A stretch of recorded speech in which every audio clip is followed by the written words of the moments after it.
वालेकुम वरहमतुल्लाहि ताला वबरकातुहू। अगर आप भी रिज़्क़ की तंगी में मुब्तला हैं, अगर आप भी गुरबत की वजह से परेशान, इन आलिम साहब ने ऐसा वजीफ़ा बताया है, इस पर आप अगर अमल कर लेंगे तो इंशाअल्लाह आप गुरबत से निजात पा जाएंगे और अल्लाह रब्बुल इज़्ज़त आपको माल दौलत से नवाजेगा। हुज़ूर अक़दस सल्लल्लाहु अलैहि वसल्लम ने इरशाद फरमाया कि जो लोग रिज़्क़ की तंगी से परेशान हैं कि भाई आपके घर में रोटी नहीं है, आपके घर में अच्छा खाना मौजूद नहीं है, आपके घर में कपड़ों के पैसे मौजूद नहीं हैं, आप लोगों के पास इतनी रिज़्क़ की तंगी है कि सारे घर वाले परेशान हैं, लेकिन हुज़ूर पाक सल्लल्लाहु अलैहि वसल्लम ने एक ऐसी दुआ भी हमें सिखलाई है कि जो बंदा इस दुआ को फजर की नमाज के बाद 100 मरतबा पढ़ लेगा तो अल्लाह ताला पूरे दिन में किसी भी वक्त उसके लिए रिज़्क़ का इंतज़ाम कर देगा।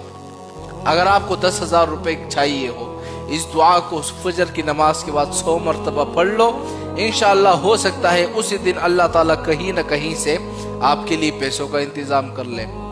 हाँ, आजकल लोग किराए के घर में रहते हैं, भाई किराए के पैसे मौजूद नहीं है, दुकान चलाते हैं, दुकान का किराया मौजूद नहीं है, माल चलाते हैं, रिज़्क़ में बरकत मौजूद नहीं है, तो इस दुआ का एहतिमाम तुम लोग क्यों नहीं करते जो हुजूर ने हमें सिखलाई है। और इस दुआ की बरकत की वजह से माशाल्लाह बहुत सारे लोग के मसाइल हल हैं, लाखों लोग मज़े से ज़िंदगी गुजार रहे हैं। अब वो दुआ कौन सी है? आपने फजर की नमाज जब आपने पढ़ ली ना, तो उस फजर की नमाज के बाद इस दुआ को आपने 100 मरतबा पढ़ना है। वो दुआ कौन सी है? अस्तगफिरुल्लाह, अस्तगफिरुल्लाह। इस दुआ को सिर्फ 100 मरतबा पढ़ना है। कितना आसान सा जिक्र है, इतना आसान सा जिक्र है कि मैं आपको बता दूं इस दुआ का इतना असर है।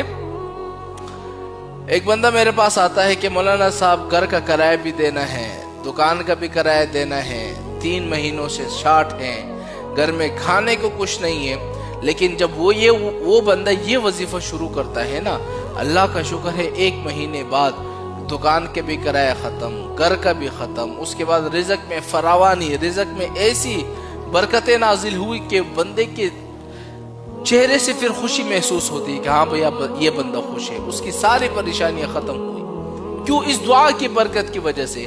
फजर की नमाज के बाद 100 मरतबा आपने ये पढ़ लिया, हुजूर का फरमान है गुनाह भी तुम्हारे माफ हो जाएंगे और उसके अलावा रिज़्क़ की तंगी भी दूर हो